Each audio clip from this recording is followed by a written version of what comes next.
Let's talk today about turning 1 into almost 60. Okay, and we're going to talk about Pax-It Notes. And I want to give you a little bit of a background with what the Pax-It Note is and what it looks like. A Pax-It Note, it's not a piece of popcorn, but Dennis Embry refers to it as a kernel. Okay, so I'm a visual person, so think popcorn, think kernel, think simple gift. Something that's very, very easy, very inexpensive, and very effective at the same time, okay? This is a Pax-It Note. And if you remember a few years ago when we started this program, I brought a student named Taylor up here. She was from Northridge. She's the student that actually designed these notes for us. These are notes that are kind of inspired by Embry's work. If you open up one of the Good Behavior Game boxes, you'll see Toodle notes inside. That's an element of the Good Behavior Game. And this is basically a mirror image of a Toodle note.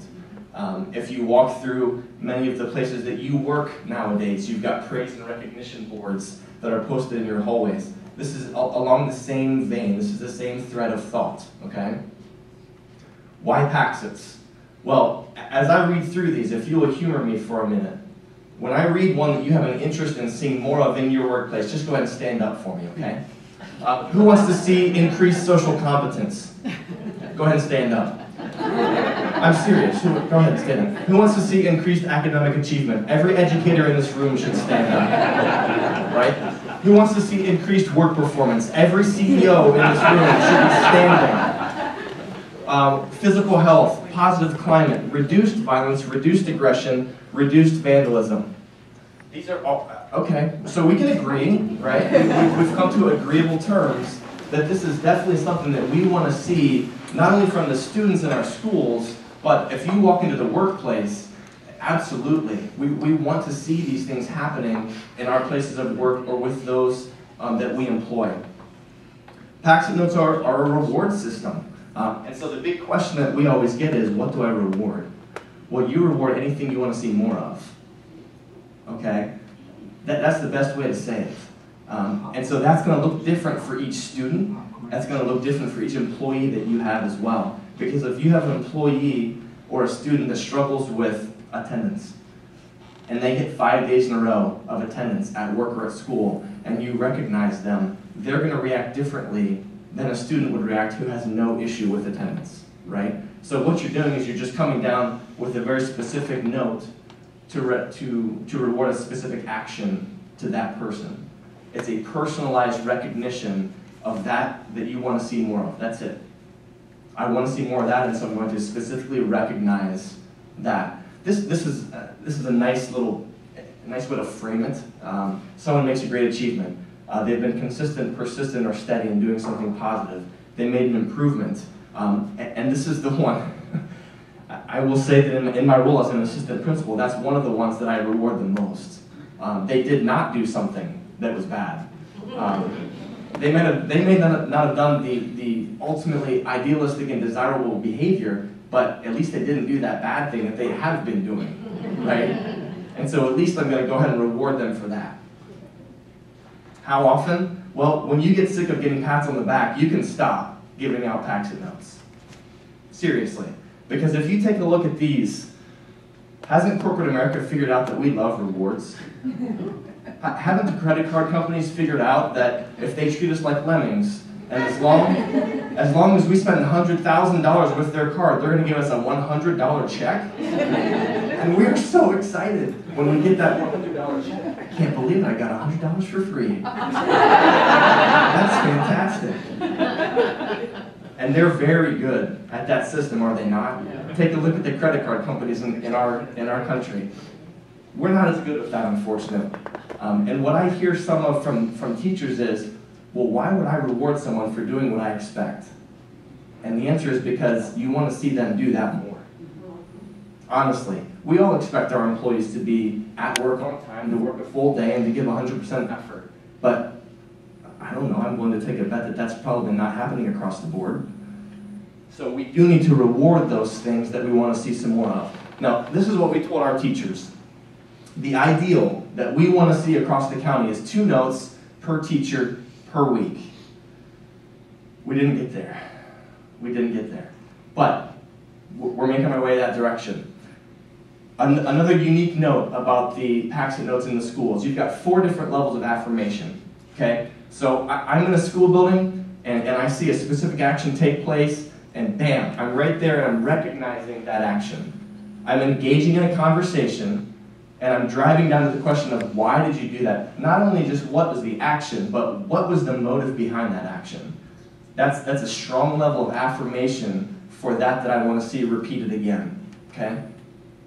Now, these Pax-It Notes are triplicate, and so 1 copy goes to the student, and the student takes it home. And I always tell them, I work at the high school, but I still tell these kids, this is refrigerator material, okay? Because when you want to go out on Friday night, you just point to the refrigerator, and you'll be fine. Okay? So there's a parent-to-student affirmation piece, because there's a copy that goes home. We have a Pax-It board in the main hallway of the high school, and the Pax-It gets displayed up on the board. So there's a public recognition piece. And there's also the peer recognition piece when the students are seen with those notes or when one of their peers sees that note on the board. You would be shocked that something so simple would drive a parent to email a teacher. So-and-so received a Pax-It note, and to the teacher, the kid is just, it's almost like a deer in the headlights, to be honest with you. It's like, wow, I'm getting recognized for this? Okay. And they take it and they go. Well, then they go home and they spend 5 minutes talking with their parent. And then the parent comes back and says, you have no idea what impact that made on my student. That's a great piece of recognition. So let's talk about year 1 to year 2. Okay, year 1 with the Pax-It Notes, we were right around 1,300 notes that were turned in. This year, almost 7,000. Who's ready to put up a second mortgage? Are you buying in? I told you I had a little used car salesman in me, but there's also a little bit of educator in me, so I have to tell you the full story. Year 1 was only 3 months of implementation. So that's why we only had about 1,300. It was February through May of the 2010-2011 school year. And this past year was our first full school year of implementation with these Pax-It Notes. So let's really go apples to apples. If you look at February through May of both of those years, we still saw a 54% increase. Now, I didn't have $54, so I just went with 60, Bobby. Almost 60% increase from year 1 to year 2. So you gave me $1 and I gave you $60 next year. That's not bad, is it, guys? Here's the monthly breakdown for this year. And this is going to drive some of the stuff that we do next year. We hit almost 7,000 across the county. That's great. But like I said, we wanted 2 per teacher per week. So we weren't even close to that. So we definitely have some room for improvement. The other thing that I don't like is that looks like a ski jump. And everybody's fired up in September. We had 1,200. 1,208 were turned in September. Watkins Memorial High School had almost 400 Pax-It Notes in September. That is incredible. But you can see that we only had 438 by the time May rolled around. Well, it makes sense to me because I work at a school, and the kids are ready to get out of there, and the teachers are ready to get out of there. But the bottom line is, I don't want to see a ski jump next year. Okay, I want to see some more level off there. We like numbers, and I like to be able to stand up here and say that we had a 54% increase from year 1 to year 2 just for those 3 months that were a mirror image of each other. But it's more than a numbers game. You know that.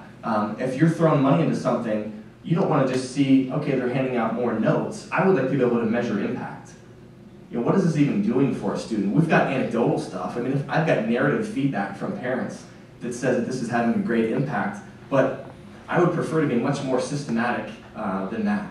And so one of the measures that we use to evaluate our program on a yearly basis is called the Pride Survey. And that's something that's given in grades 6, 8, 10, and 12 in every school district in our county every May. We just finished the 4th? The 3rd year with everybody, I believe, and the 4th year total of having at least a portion of the county taking the Pride Survey. But here's the problem with the Pride Survey as it relates to PAX. Pride Survey is predominantly a drug and alcohol survey, and it has very few school climate measures that are built into the Pride Survey. So what we need to do is take a look at either internal measures that we can develop or we are allotted 10 free questions on the Pride survey. They script 90 for us, and then we've got 10 as a county that we can agree on. We're gonna steer these 10 questions in these different directions.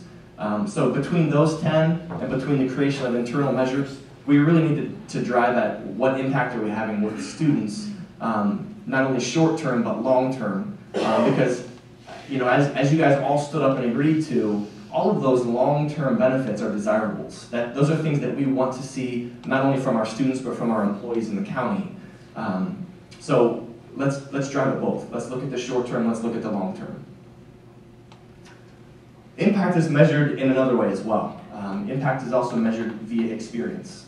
And I am lucky because I have got a host of artistic students at my fingertips in my school. And so I have asked students to design posters to talk about PAX and the PAX program for my school. And I've also asked some to design them for our local coffee house, River Road Coffee House. Again, you heard this with Triple P, and if you asked school districts that are implementing Pax-It Notes about their connections and their partnerships, Sheila Thompson is shaking her head because CTEC went crazy with this year. They really did. They tapped into local businesses, and local businesses are thrilled to throw gift cards at us so that we can have a PAX drawing every year, or excuse me, every week. That's what CTEC is doing, that's what Granville is doing. If you came into Granville High School on a Friday morning, you'd hear the announcements at the beginning of second period, and the first thing every Friday morning is congratulations to so-and-so, the winner of our PAX drawing for the week. Come down and get your River Road gift card. River Road throws $10 at us every week, and it's not a big deal. The display board that we put up in our main hallway, $500. Yeah, we'll pay for that. I mean, these guys have been tremendous. And so what I wanted to tell them was, thank you. This has been something that's really benefiting our students. And so I had 2 students create artwork that's now being displayed in River Road Coffee House to talk about the relationship between the high school and the coffee house via the PAX program. Now, here's some cool things about this. Because like I said, impact is not just numbers, it's also experience. The owners of the coffee house came to the high school to do a critique because these art students are very used to that. They call it a crit. A crit is something that happens with almost every one of their pieces of artwork. It's feedback, it's a real world experience for them. And this is a situation where these students were developing for a customer relationship, and the customer came in and then gave feedback. So this poster looks very different from what the poster looked like when the customers walked in to that art classroom. And the cool thing is this down here. You guys have seen the QR code, right? And if you've got a smartphone and you've got the right app, I could scan that code and I can go straight to the Our Futures website. And that was not there when these students developed this. But one of the coffee shop owners, he said, hey, can you put a QR code on that for me? And the student said, a what? And he said, a QR code. And so he actually took them to a website where you develop QR codes. He helped them develop it. He threw it on there. He's got his phone out. He's checking, okay, the link's good. So every time a person walks by this poster in the coffee house and they're curious about what Our Futures is, they pull their smartphone out, they scan the QR code in the coffee shop, and on their smartphone they go directly to the Our Futures website. It's slick. And if that relationship wouldn't have taken place, if that interaction wouldn't have happened, the poster still would have been a nice poster, but that relationship and that experience really added to the effect of PAX. Now, let's talk about next year. I want 10,000. I like 7,000, but why not 10,000? And then, as I mentioned earlier, we really need to take a look at impact. And that's going to be something that we're going to muddle through, I think. That's not an easy thing to measure. If you talk with people about trying to measure experience or trying to measure climate or culture, that's tough.